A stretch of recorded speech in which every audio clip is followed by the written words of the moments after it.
We are one step closer to a full collapse of the London silver market, the LBMA. We'll talk about what's going on here and why I make such a bold statement as we explore.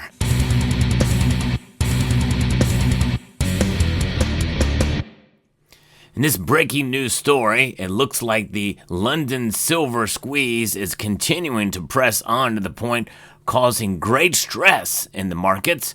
And we're going to take a look at exactly what this means and why we're much closer now to an actual collapse of the London Bullion Market Association silver market. And what this could mean for us. Now, I think overall this is concerning, but I think it very well could subside soon as we're getting a lot of conflicting information in terms of tariffs and what's going to be affected.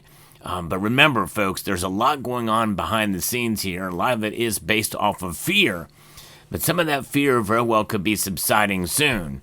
So let's get into this. I'm going to be looking at a Substack from David Jensen, from a finding that he has from LinkedIn from Robert Gottlieb, who is a precious metals industry expert and has done some inside research here. But even some of this information is outdated. Wait till you see what I'm talking about here.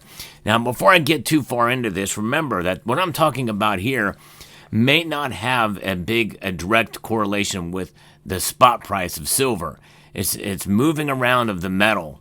There's a lot of metal that has been pushed into the COMEX, and that does not necessarily mean that silver is going to skyrocket tomorrow by any means. So this is not one of those types of videos where, hey, you should buy your silver now and buy it from the channel sponsor. No, that's not what I do here. Although, if and when you decide to buy silver, you should always take a look at your own budget and your own level of understanding of the metal. But Summit Metals is the channel sponsor here, so just check them out to compare, cost compare, see if they have the lowest price. You will not be disappointed with the service that you receive and the fast shipping as well. SummitMetals.com. And so, but this is what he said here, Robert Gottlieb, and I hope I'm pronouncing that correctly. Silver outperformed gold today, up 2.27%. versus gold up 0.19%. This is from the report from yesterday. Let the catch-up begin. As I have been mentioning, I expect silver over the counter at London to continue to get tighter. Today we saw silver go into a backwardation again. 2 months over the counter, London closed up a broker run, a negative 1.25 to negative 0.5%. This is implied lease rate of 5.5% and a 265 basis point tighter than Monday's close. So he's thinking that the price action in silver that we saw is directly related to that. Although I think today's price movement in silver does not necessarily reflect that, as silver is down very slightly today.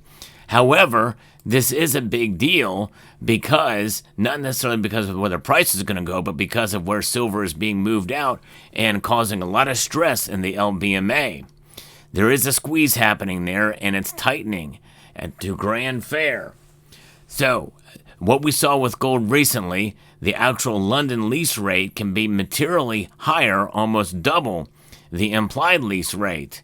So if you source actual London silver lease data for comparison, over the last 3 days, there have been between 1 million ounces and 2.5 million ounces per day of silver exchanged for physical contracts contracted on the New York CME COMEX exchange, allowing for physical delivery of silver bars switched from the COMEX to the London silver market. Added physical delivery demand pressure. Now, that is interesting, and you would think that would have an effect on the price, but remember, there's a lot of different things that can affect the silver market, and it very well could, but it does not mean that the price is going to skyrocket, as it's still sitting below $33 an ounce, but it is sitting comfortably around the $32.50 range. In fact, right now it's above that mark. And there are some that think that $32.50 is the catalyst. If we can see it stay in that area for long enough, then that may be the new support, the new floor for silver as it continues to project upward.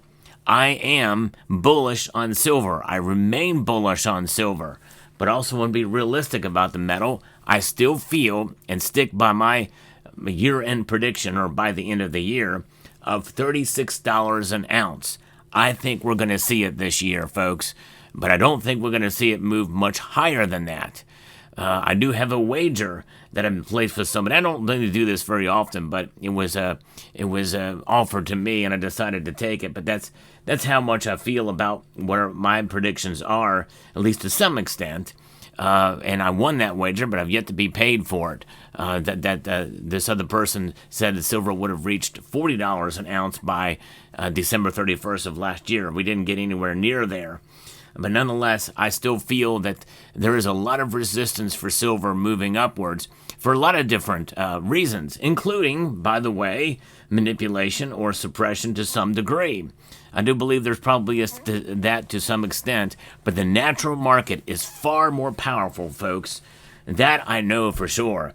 The market is extremely powerful, and what we see with the price movements, one direction or another, can be affected by so many different things, much of which has to do with its industrial applications for silver. As I've mentioned in many videos, there's over 10,000 applications for silver, which means that there can be up to 10,000 different avenues from which silver can move in terms of its demand supply fundamentals, the supply chains and everything that's involved with it. And we also, according to the Atlanta Fed, are seeing our first reportings of negative GDP growth. If we get another negative reading like that for the next time it's reported, well, folks, that means we are in a technical recession.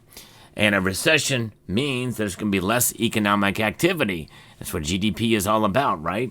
The amount of GDP growth a nation has, you want to see that move, especially above 3% if you can. And that means less goods and services that require silver. Those 10,000 uses, that's going to be negative for silver's price. That is a naturally suppressive market.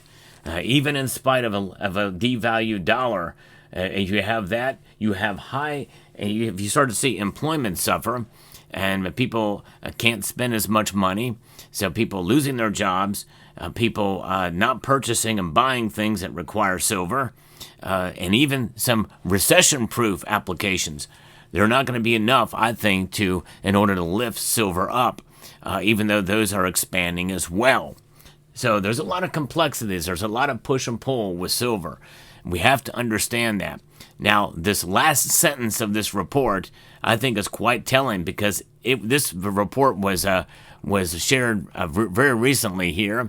In fact, it's just a day old. And it says, while there are 770 million ounces of silver in London vaults, the lease rates indicate that very little of the London Silver Vault holdings are currently available to the market. That is a tightening of the supply, folks. It is quite profound. However, in my research, I went and looked at the official silver holdings for the London Bullion Market Association. And by the way, the gold holdings are definitely down as well too, but not at an alarming rate compared to silver, especially when you look at all of the data that ever since been reporting, at least that's available on their website. There is nothing. This is the lowest it has ever been, and it is not 770 million ounces. No, it is 756.45 million ounces. So it's continuing to decline, and this is just the reporting that just came out here. Wow, crazy, lower than what David Jensen is telling us, unless he's getting some interim reports that came out later, and they're starting to add a little bit more back into the London market, which is quite possible. But I digress. But what does this mean for silver? It means that this is one aspect, one angle that could really continue to support silver's price staying above $30 an ounce. That should be a pretty safe call, right? And I think it could also be bullish for silver's price, coupled upon one or two other big factors that could lead to silver moving up. In other words, folks, I think we're sitting pretty with silver, hanging in there at these rates. And I've always said, since silver hit $30, anything above 30 especially since we've been seeing it move in this direction in the last 18 months or so. Well, I guess you would say probably this time last year is when we really started to see silver kind of really creep up above $30 an ounce and make its big run. This is good news. This is reason to celebrate. The longer we can see silver hold above 30 means that we've got a support. We've got support for silver, and we're doing very well. There's some people say that silver is boring and it's not doing anything. Well, have you been paying attention? You know, it's been up and it's been high and it's been moving. Maybe not at the pace of gold, but gold is a very unusual circumstance and situation, as I reported on in yesterday morning's video. I'm going to post a link to that in the end screen so that you can understand what's going on with gold.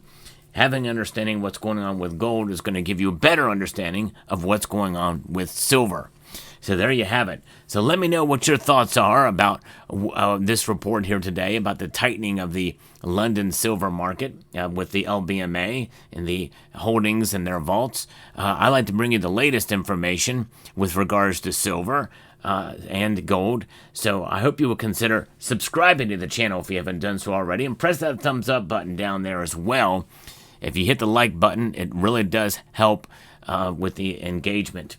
And so with that, I'd like to extend a multitude of gratitude to each and every one of you for taking the time to watch, and to encourage you to please rate, share, comment, and subscribe.